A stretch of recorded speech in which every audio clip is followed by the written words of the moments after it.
Hello. I've been thinking of a lot. I think I'm thinking a lot about how my art has been received in the past and how that has affected me as an artist.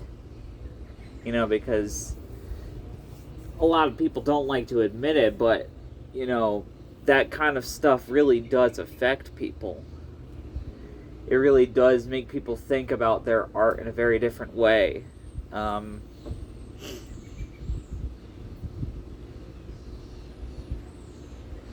you know, I spent a lot of my life feeling really insecure about the things that I make. Um, and the more that I think about it, it's more because of the fact that I had the wrong kind of people around me.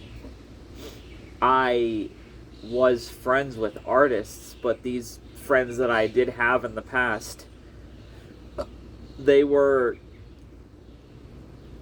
they were just as insecure about their art. They they were scared of rocking the boat. They were scared of change. They were scared of doing anything different. They were scared of pushing the envelope. And it's become clear to me that a lot of my struggles as an artist, a lot of the things I had to go through and deal with to become what I am right now is all a product of the grooming that I underwent. I had a friend, I'm not going to name names, but there was somebody in my life who I considered a friend at one point. Um,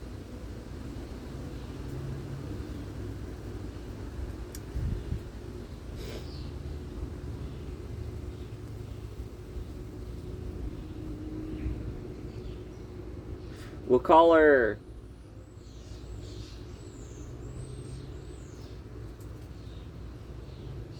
call her Bessie.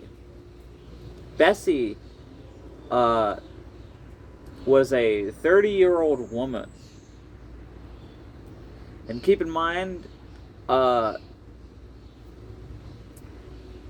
every single person that Bessie hung out with, including me at the time, were minors. I was 14 at the time. Most of us were like 14, 13, 16 at the time.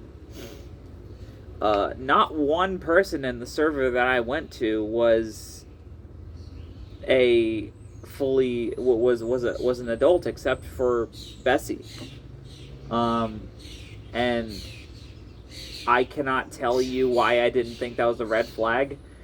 My only thing was I'm pretty sure I didn't question it because they were so kind to me at first. Bessie seemingly at the time brought out the best in me because she for the longest time I was just like doubting my creativity because I basically didn't have any friends at that point. I didn't have a social life. I didn't really have people to talk to anymore because when I moved on to high school, I basically lost contact with my original friend group that I had in middle school, which was the thing that was keeping me going. I didn't have that anymore. So when I met Bessie, and their friends through like an Undertale fan community thing, uh, it was it was kind of a magical experience because it was like for the first time again I had like a friend group, and not just a friend group but a friend group that I felt at the time would let me be free to make what I wanted to make and wouldn't judge me. That wouldn't turn out to be true is the thing. um it turned out that Bessie, you see when you take a 30-year-old woman going on 40 who has had no luck with her own creativity and give her a bunch of minors who are insecure about their creativity, you might get somebody who's a little bit controlling. You might get somebody who, when they're given that power over people, mostly autistic children, who just want to make things, it very quickly became a slave house. You know, like, we were all in this role play, essentially. We all participated in this role play that all surrounded around her creation. Her creation was an Undertale fan thing that also kind of crossed over with a bunch of other shit. And I was in this situation where, because I was the new kid, and because I had a lot of ideas that were very novel to them at the time, I was kind of treated as like a genius, and they really like buttered me up. Like Bessie really buttered me up, and it was crazy because it was like, you know, they essentially got around to like taking this thing that was originally an original story for something I was making, and they integrated that thing that I had that was original to me into her project. And I didn't realize that was what was happening. I thought this was just a fun creative exercise. I didn't think there were stakes in it, but pretty soon there were stakes in it. There was suddenly, oh, we're gonna hit it big with this. This story is gonna this story is gonna be famous. We got to start thinking about merch. And already, Bessie was thinking about merchandising. Bessie was already thinking about how to sell this to people. Bessie was already thinking about how best to create our audience. And keep in mind, this was something that some other people in the community shared. I can't really tell if this was just already ingrained in them, but that was what it was. And before this, I didn't care about really advertising my work to anybody. Before this, I just wanted to make my shit, and I didn't really care who saw it. But after a while, they kind of instilled this sort of sense of like, well, I need, whatever I'm doing, I need to make it appeal to people. You know, I need to stay in these writing conventions. You know, I can't do things that don't make sense. I can't interrupt these important moments that need to happen, otherwise that's going to ruin the flow of everything. You know, everything became super controlled and regimented. And keep in mind, this is all surrounding the context of a situation where if I did not participate in this creative structure, the kindness that was being disposed to me would start to diminish. They would start treating me like a layabout. And this started to happen when I started wanting naturally to make my own original work.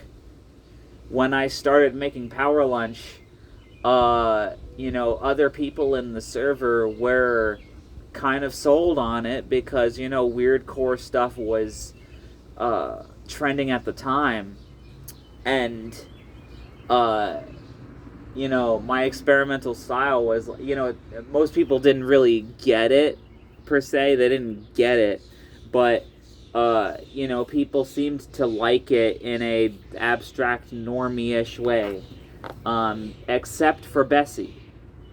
Bessie really seemed perturbed by the fact that I was making this original thing by myself, that I didn't need her input. And keep in mind, she really wanted me to get her input. She seemed like really animate that she should be involved in this project. And and then I started making my own music again, because after like a year or two of when I was making like when I was making like meme rap in like 2017 and 2018, I took a break and a hiatus from making musical full-length musical projects, and eventually I got around to making something in 2020. It was an album called Electric Outlet Campfire. It's still available. You can still find it. All of my music is openly available to listen to.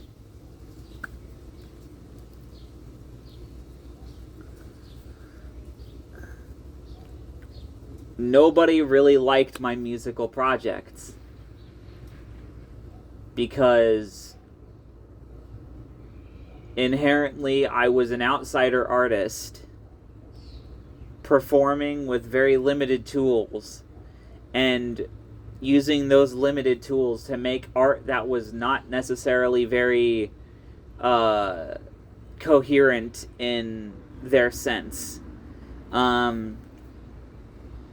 Because like I made Electric Outlet Campfire as a passion project. I wanted to make a dreamy ambient record that felt surrealist, and I used like my keyboard and my guitar, and I would just like do these phone recordings, and they sound excellent, and they sound so cool because they sound so crispy and they sound so lo-fi. And the first comment that I got on that record as soon as it released was Bessie complaining about how the mic quality sounded and how I needed to get a better mic.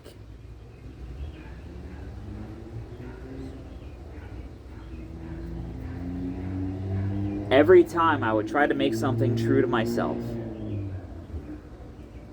Bessie's response was, "But how can you make this coherent? How can we make this compelling to a wider audience?"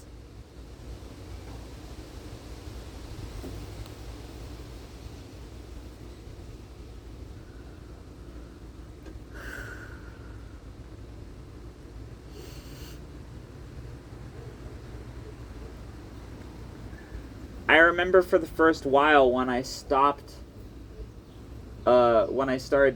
taking breaks from working on Jesse's project, which at that point started feeling less like a project that I was in, that I had equal input in, and more felt like, has her real name been slipping out of my mouth? It's gonna be really embarrassing if I have let her name slip. Whatever. But yeah, a project that more and more felt less like I was equally having a say in a project that I was passionate about, and more that I was kind of a jobber for somebody's grand vision that I wasn't really that compelled by. And I started taking breaks, and this was when a lot of the kindness that was afforded to me a while ago started really, really drawing back, and Bessie became very, very cold and very very like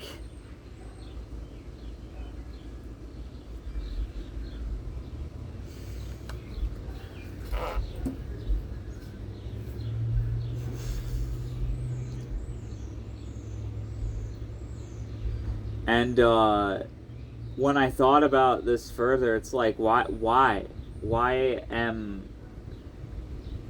should I feel bad for clearly not being passionate about this anymore? And it's because she just wanted her worker ants.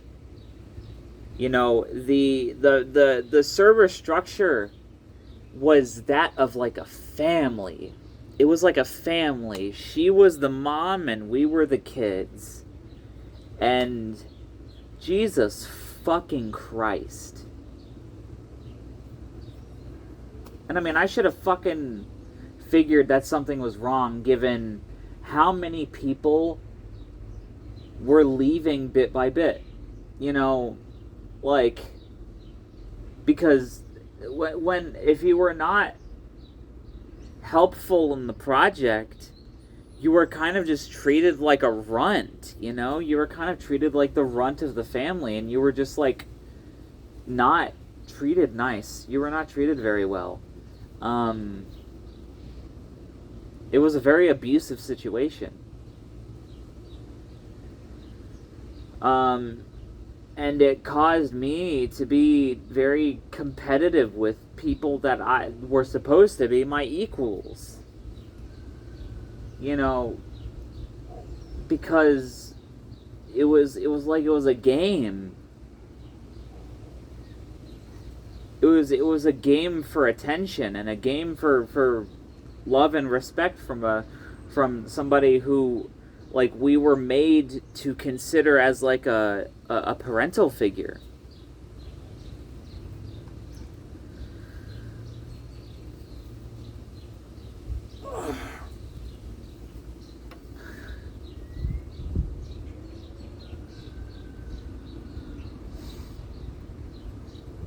My best friend,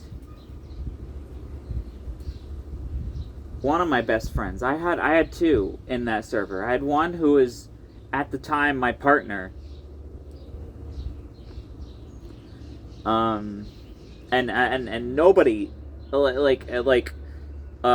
she at the time was very much treated like the ultimate outcast of the group. I mean, like, you had like the stragglers who were just like already being treated like shit, but then you had her who was just, and I mean, I had to defend her so many times because, like, I cared about her so much, and I loved her so dearly, and the whole situation caused our relationship to spiral so many times because we were both being abused, and both of us didn't know that we were being abused. We just knew that we were in pain and that we were not happy. And we just kept misdirecting the targets of what was causing our duress. And it's just like, and then my other best friend, who is now a man, he was considered like my brother, and our relationship very quickly deteriorated because of the situation we were in and the dynamic we were in, and it caused this, like, competitiveness, and I stopped seeing him as even my friend at some point, because it was like,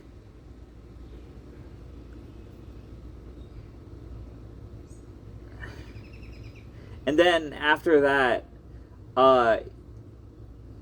after a while, like enough just became enough, and he decided, I'm done.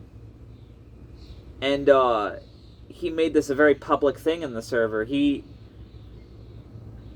rightfully called me out for a lot of shit that I did. And he called Jesse out, and I don't remember a lot of the verbiage, and I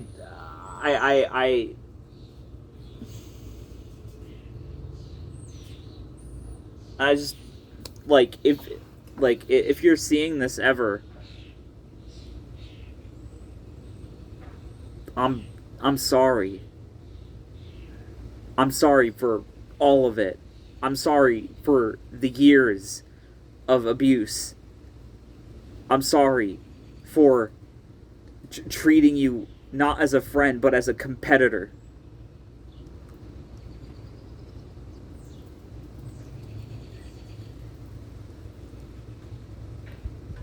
And I'm sorry for fucking haggling you for forgiveness for a while. Because I just wasn't cognizant of the situation that I had been in.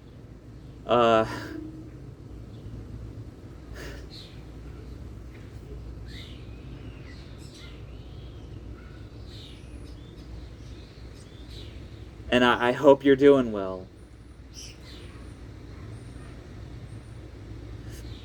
And I don't ever expect a response for that. And I don't even expect forgiveness. I don't really want that. I don't care about that anymore. I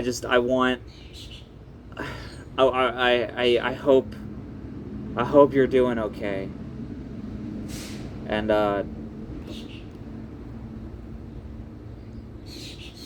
I hope you know that, like, none of what happened in that situation was your fault. We were both being fucking manipulated.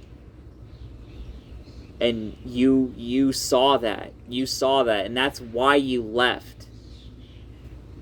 And that took me forever, because the moment he left, the moment he fucking left that server,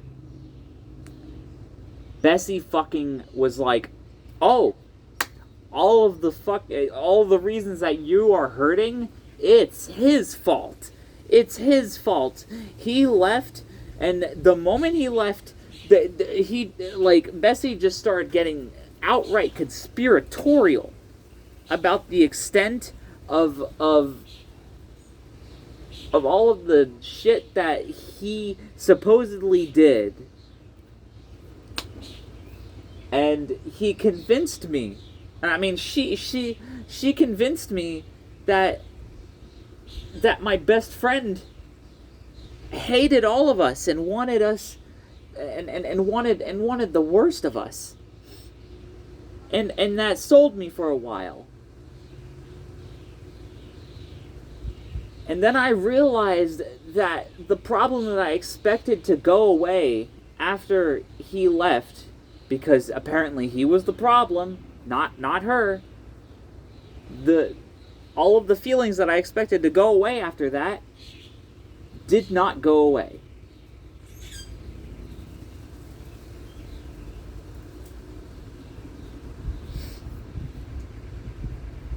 And it took a couple of years, but after a while, I realized that I had been groomed.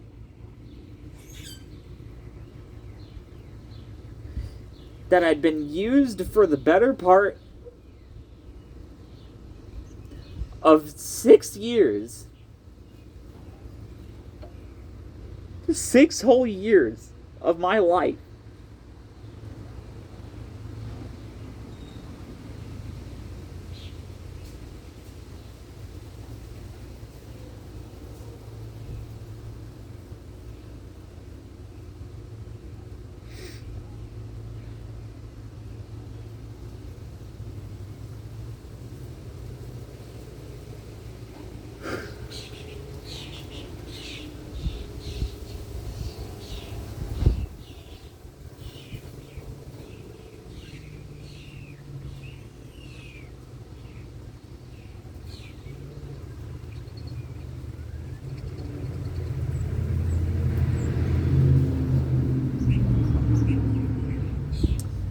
So eventually I left.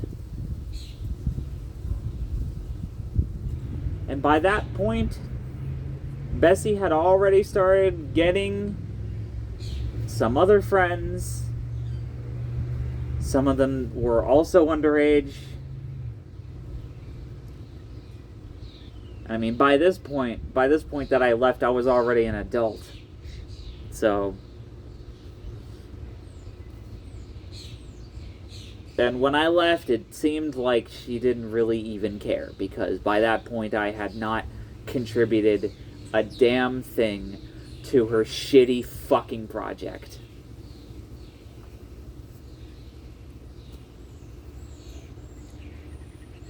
She taught me the worst creative instincts that could possibly ever be taught. She taught me that appealing to your audience at all costs is the most important thing you can do.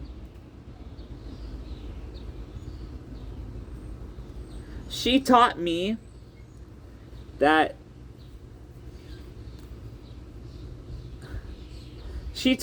your art has to be important. That your art has to be meaningful in the culture.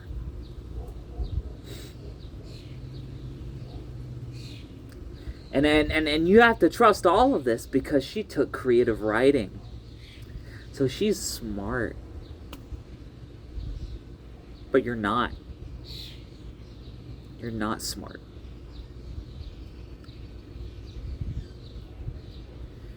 You are a bully. And you stifled my creativity for fucking years. Half a decade of my life you spent stifling my creativity, draining me, fucking using me for all I was worth, and then when I wasn't worth anything to you, you threw me away.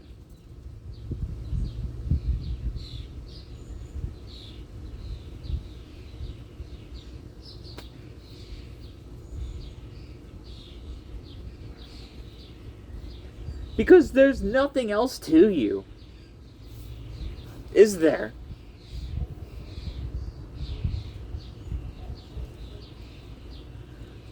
You're just a sad, middle-aged fucking woman who has had nothing to celebrate in your life, has had nothing but misfortune.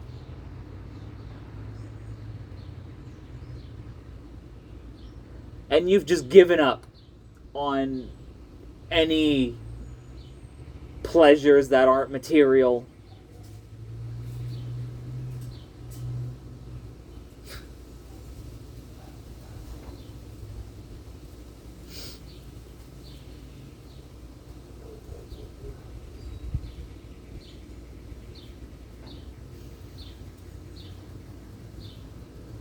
But you know what?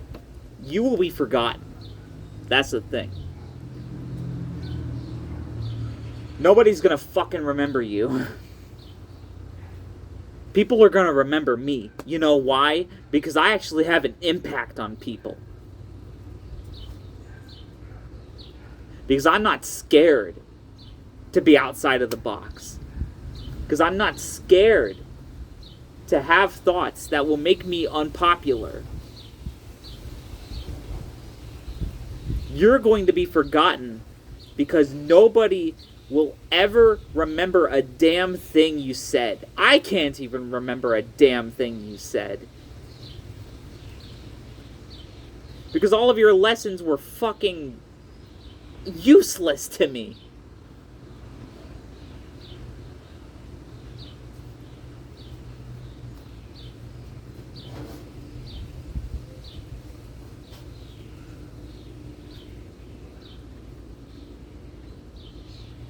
I mean, I spent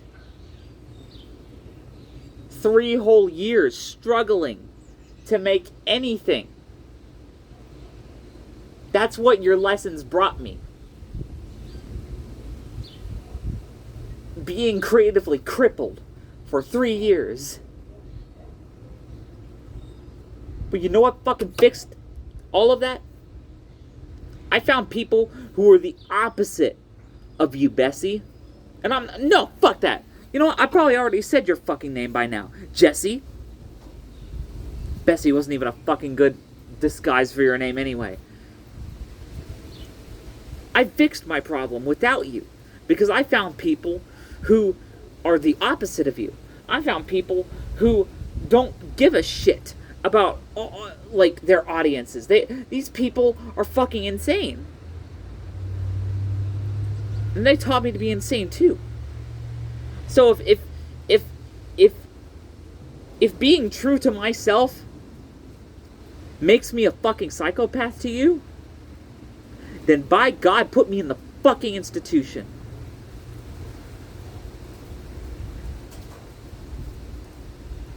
Because I've been done with you for fucking years. And I should have been done with you before that.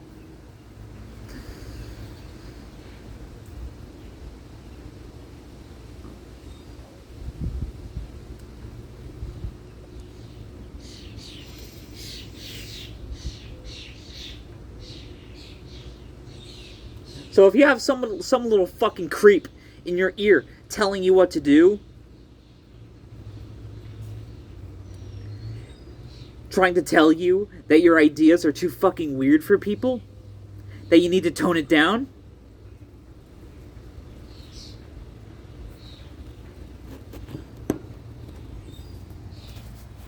you don't fucking let them. You fucking tell them, no.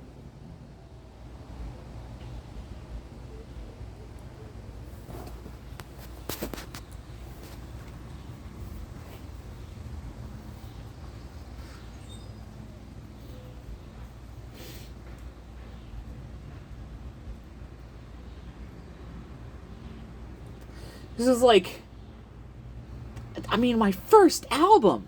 She was like,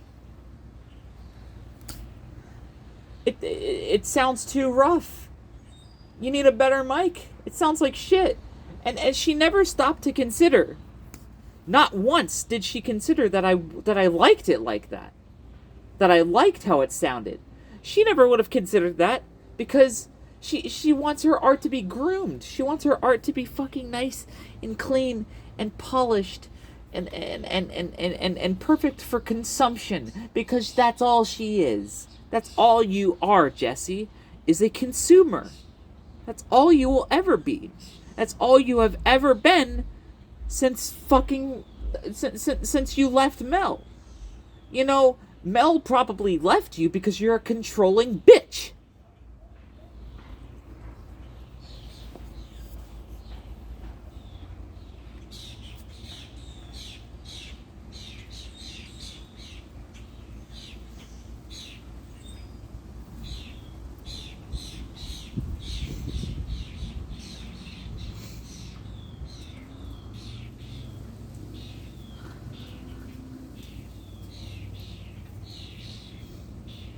Just never stop to consider that, like, you know, those weird idiosyncrasies about my art were on purpose.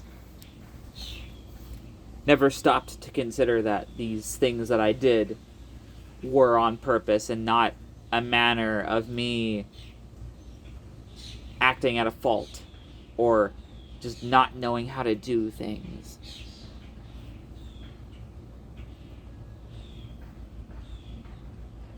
You know, because I tried my hand at making polished art for you people. It didn't make me happy.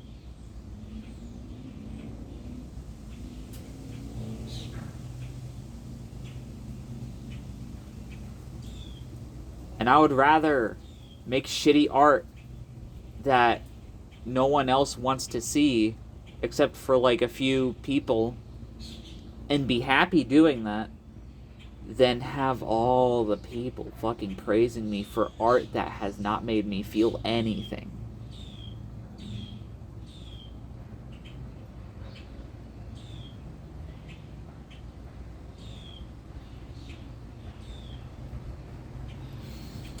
So I'm going to continue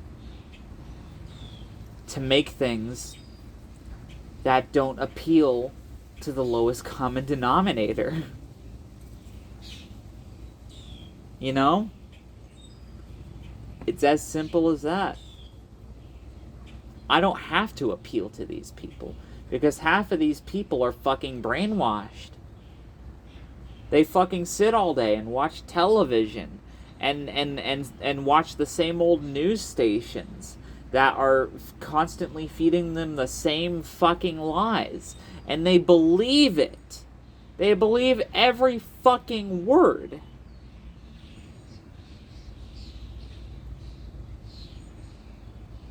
They believe that Africa's a wasteland because the news stations tell them that it's a wasteland. They don't tell them that it's our fault.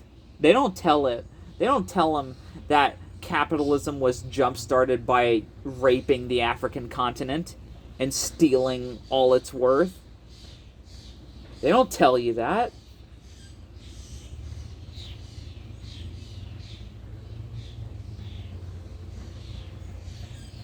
It's all fucking lies. And they believe it because it comforts them. They would rather be lobotomized. Well, fucking look at this fucking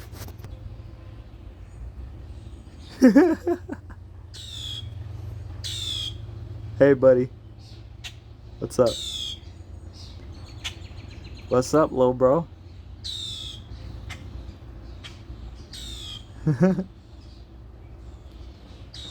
Hey, man. You don't gotta shout. Oh, I hear them responding to her.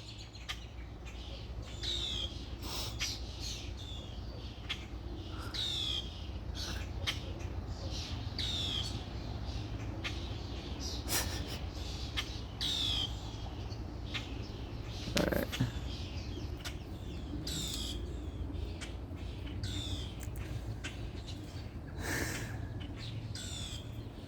Forgot what I was saying.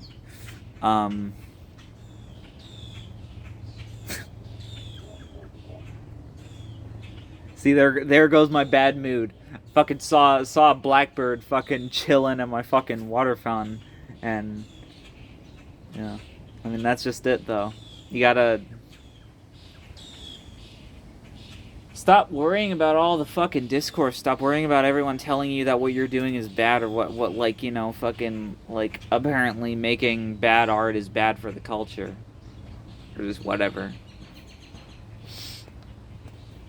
Joy is the most important thing here, and I haven't been able to feel joy since like I started feeling it again in like 2024, and it's like, you know, everything's magical now. You know, you gotta find that shit. You gotta find that magic, because you know, people will try to take that from you. People will try to take your fucking whimsy because they don't like that you're happy. They want you to be miserable. You know, if you're miserable as a collective, then that means you're doing something for the group, I guess. But no, enjoy yourself. We can all be mad about the state of the world. The world is fucked. But we're not going to fix it by being miserable. We have to spread positivity.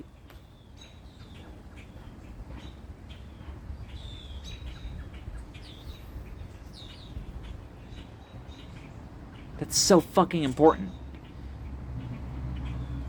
Like, now of all times, it's more important, now more than ever, to be fucking positive.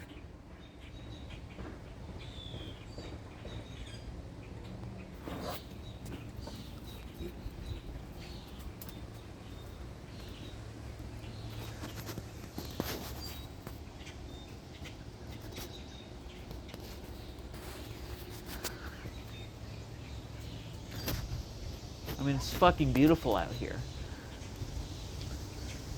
We're fucking alive right now.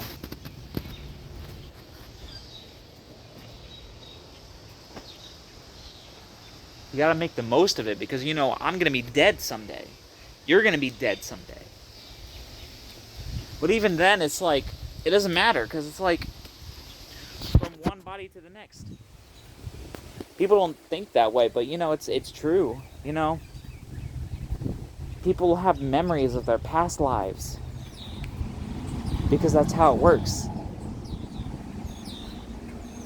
But, we gotta be happy. We gotta find our joy. We gotta find the things that make us happy. And it can be frivolous. Oftentimes it is frivolous. Art is frivolous. Everyone tries to make it be the important thing that shifts cultures and changes the world.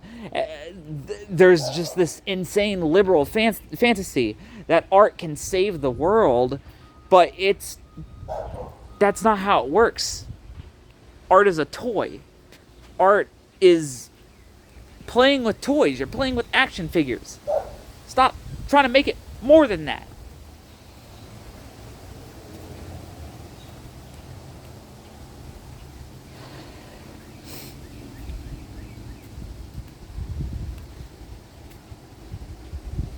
You know, because when you do that,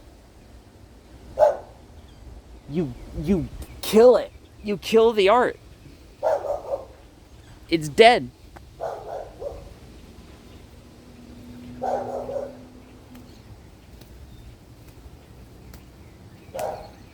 You know, I don't want my art to be important. I want my art to be meaningful to the people who will be receptive to it.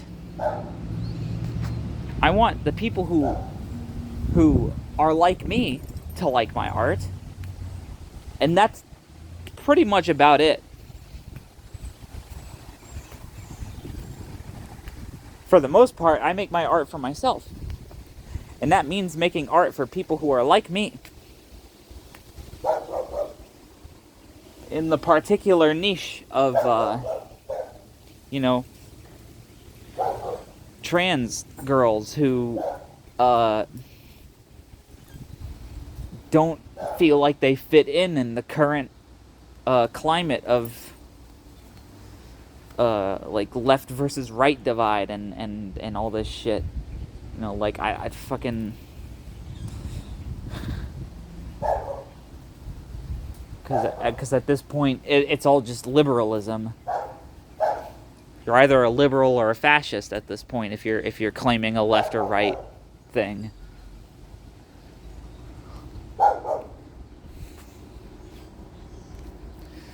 That's why I went post-left.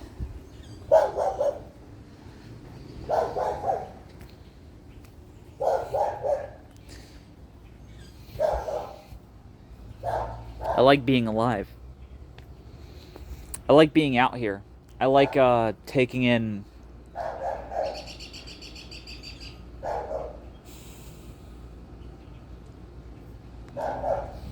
the sounds and the sights.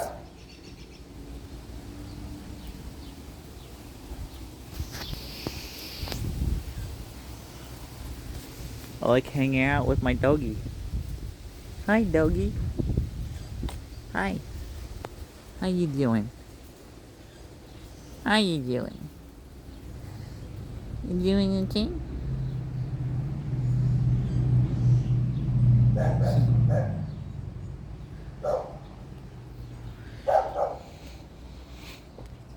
This shit's so fucking important.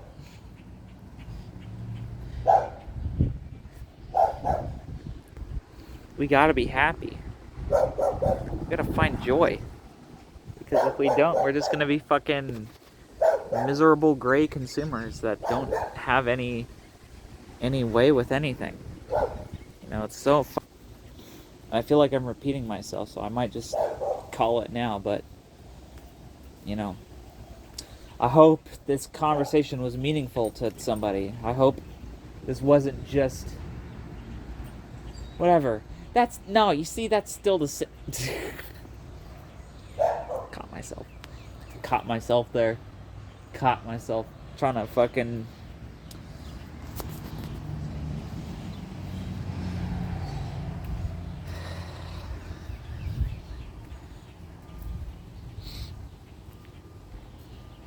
I hope this video brought you joy.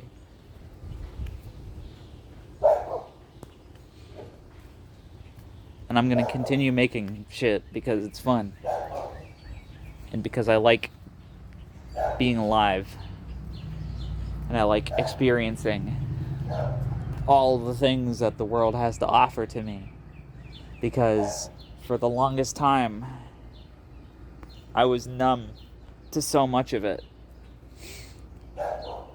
Just constantly looking for a way out of this fuzz that I was in. But now everything's magical. Everything.